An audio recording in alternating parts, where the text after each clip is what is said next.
Hello dear viewer! Defending against pentapods on Gleba can be really hard. Today I'm going to compare perimeter setups featuring lasers, gun turrets, rocket launchers and Tesla turrets. Let's find out which weapon is best for all stages of the game.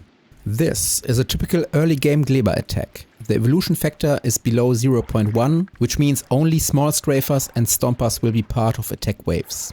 Laser damage research in this experiment is at level 6. That's the last level before space science is required. As you can see, we are taking damage but don't lose turrets. Activating laser weapons damage level 7 now. The result is very similar.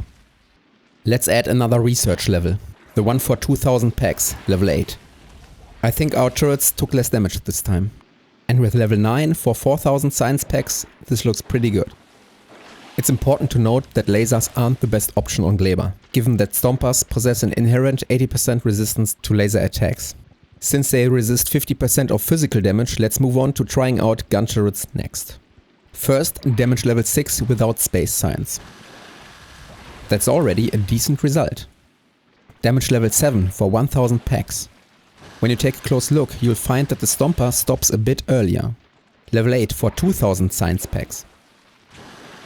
Again, a little bit more stopping power. And finally level 9, the one for 4000 packs. I think we can conclude that gun turrets work very well in the early game. What if we mix lasers and gun turrets? Both at damage level 7.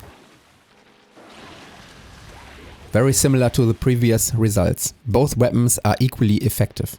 Let's take a look at rocket turrets next. First with research at damage level 6, then 7 and finally 8.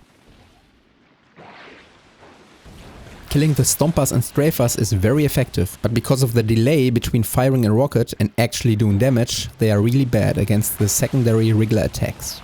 Increasing damage research doesn't solve this problem at all. Maybe using all three weapons makes sense to take advantage of their unique strength. This is only damage level 6 and we use target priorities.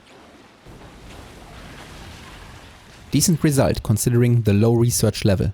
Next up, Tesla turrets with 0 damage upgrades. Notice the low amount of turrets compared to the previous test. Very strong. Let's try one level of added damage research.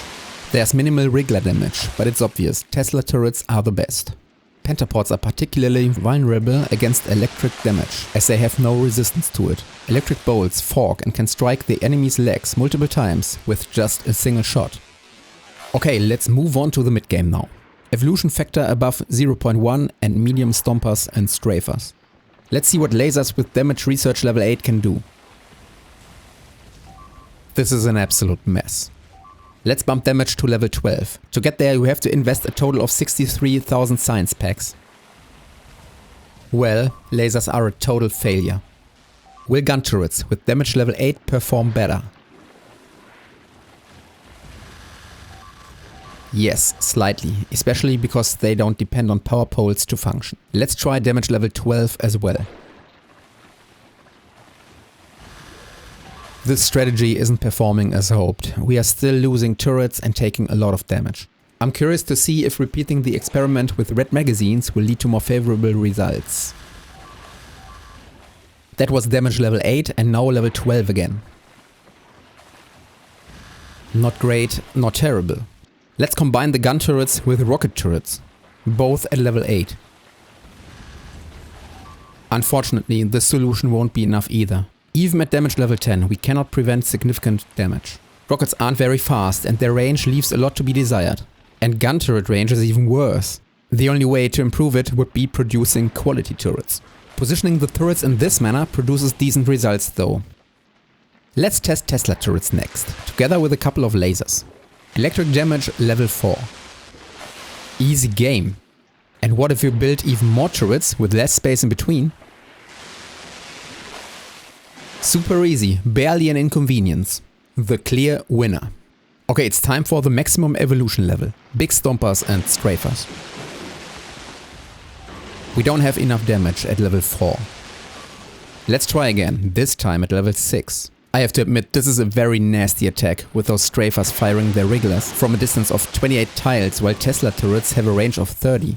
We should use rare quality turrets to increase range to 36. If the stars align, you will still experience damaged turrets. It's all manageable by bots though, so no worries there. Even epic Tesla turrets aren't always able to stop the strafers in their tracks, but legendary turrets certainly can.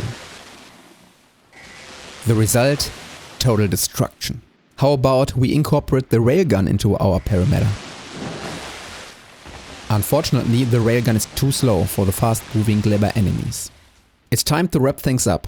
In the early game you have a lot of options to defend your base, but as soon as medium stompers show up, switch to Tesla turrets and invest into electric damage upgrades. Without a doubt, this is the ultimate weapon for protecting your Gleba base. An even more effective strategy is to eliminate aircrafts within pollution or spore range, which can stop attacks before they even start. But we can dive into that in another video. Thanks, bye.